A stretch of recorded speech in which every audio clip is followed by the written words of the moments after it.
Përplasja ashpër në Bashkinë e Tiranës, Rama emëron sekretaren e re, Velia i ndalon hyrje në godin. Një përplasje ashpër duket se ka nisur mes Edi Ramës dhe Erion Veliajt dhe për drejtimin e Bashkisë së Tiranës, pasi kryebashkiaku ndodhet në Qeliq prej 10 shkurtit.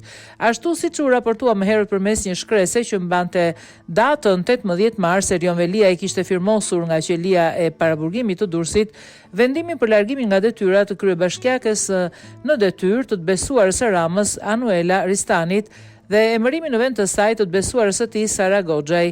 Kjo e fundit ka qenë më parë shef e kabineti e kryetarit Bashkisë së Tiranës, Erion Veliajt, përpara se të emërohej në detyrën e nënkryetarës së bashkisë. Por Edi Rama, pasi u vu në dieni të kësaj shkrese, mbrëmjen e dieshme ka shkuar vetë në Bashkinë e Tiranës dhe i ka kërkuar Anuela Ristanit që të mos e zbatoj vendimin e Veliajt, si dhe ka urdhëruar protokollin që të mos protokolloj urdhrin e nxjerrë nga Veliaj për marrjen e detyrave të kryetarit të bashkisë nga Sara Goxhaj.